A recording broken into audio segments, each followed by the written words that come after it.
The Chinese Communist Party's Maritime Militia, the use of gray zone warfare to support its claims in the Pacific. The Chinese Communist Party has made sweeping territorial claims in the Pacific Ocean that have dubious legal and historic standing.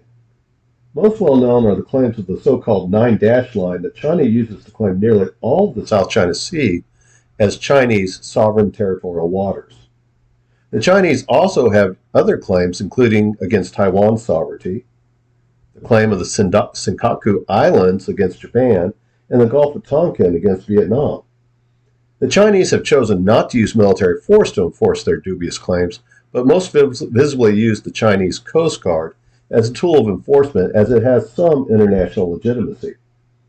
The most effective way for China to enforce its claims over the disputed waters is the Chinese Maritime Militia, and it is using it to conduct gray zone activities to pressure countries in the region to submit to the Chinese claims.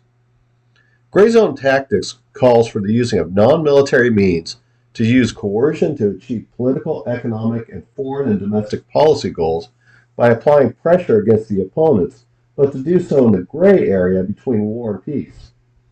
It can be also viewed as a tactic between normal diplomacy to seek a solution and open warfare to achieve a goal.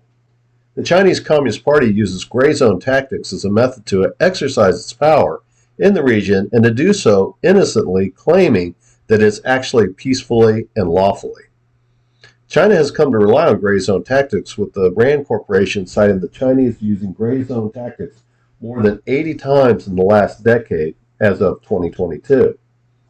Use of gray zone tactics is a way to manufacture a crisis that can be leveraged to create change in China's favor. The key to the Chinese successful application of gray zone tactics is not the use of armed forces to employ the tactics, because that would move the tactic to more of a military application of coercion, but to use an unarmed force.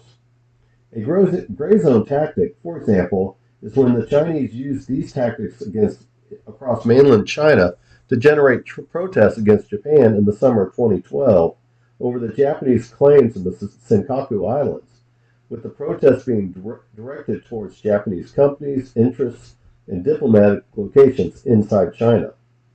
These were not spontaneous protests, but were directed by local communist officials to support a goal of communist leadership to maximize pressure and to create a positive state-sponsored propaganda with the air of legitimate grievances. The maritime militia can be used for the same role and uses similar mob tactics on the sea. The maritime militia is a paramilitary force that takes its directions from local and national Chinese Communist Party officials. They apply their tactics to support freedom of navigation to enforce claims over fishing grounds, using intimidation, to use their presence to make their claims over natural resources and territorial waters.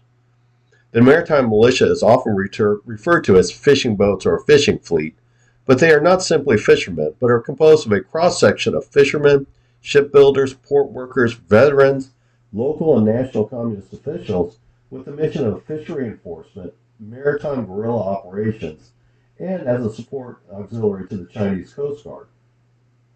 The important cover role of their mission is that the maritime militia is unarmed boats and thus can be argued as not being a threat to naval forces.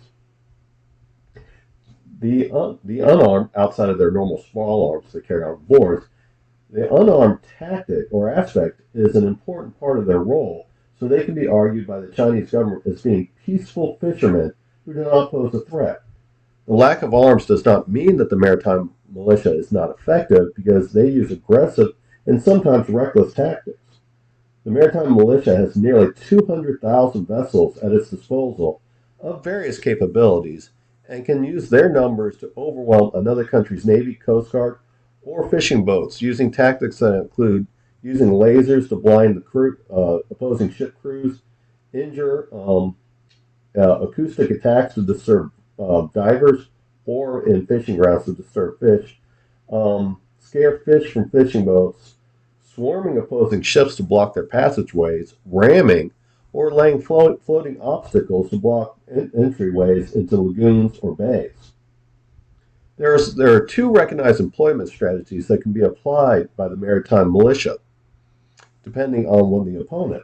Against a strong opponent like the U.S. Navy or the Japanese Navy, it can adopt a tactic of obstruction to slow or stop an action, like a freedom of navigation mission in the South China Sea, while simultaneously using its action as a form of communication of the Chinese Communist position or as a form of protest.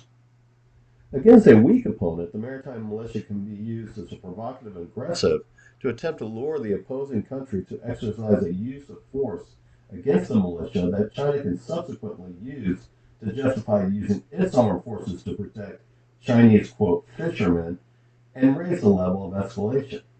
A small country, more often than not, will not want to challenge China militarily and will most likely acquiesce and thus making way for China to strengthen its claims against the smaller power. The advantage of the maritime militias is that their potential numbers can easily overwhelm opposing countries' navies, coast guard, and fish fleets, as mentioned earlier. Since they are not armed with the capability to pose any significant threat to a naval vessel, their presence is outside the standard rules of engagement. This means that major countries' navies or coast guard tactics used against these unarmed vessels give the Chinese government a justification to escalate with the hope and the desire of countries like the United States to avoid a future confrontation and will adjust their tactics to avoid confrontations in the future. The result is that the Chinese tactics was successful in that it changed the strategies of an opposing country and can move the Overton window a little further in justifying its claims. It will then repeat the same tactic to push the window further in the future and all the while avoiding an armed conflict.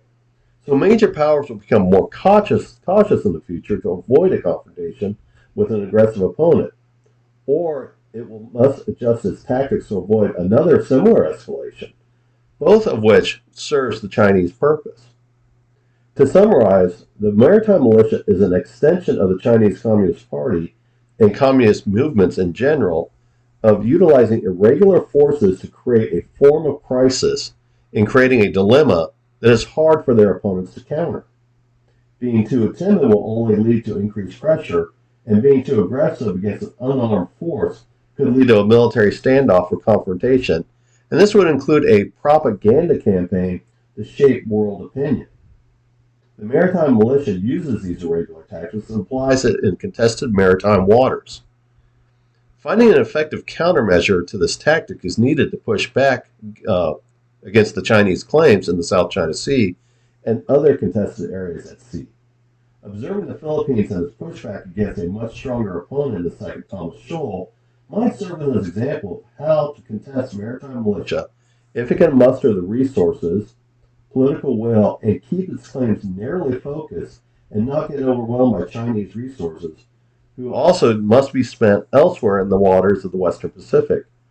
China's opponents should observe this Philippine campaign and continue to support them in their efforts to roll back the influence of maritime militia to shape the order in the region.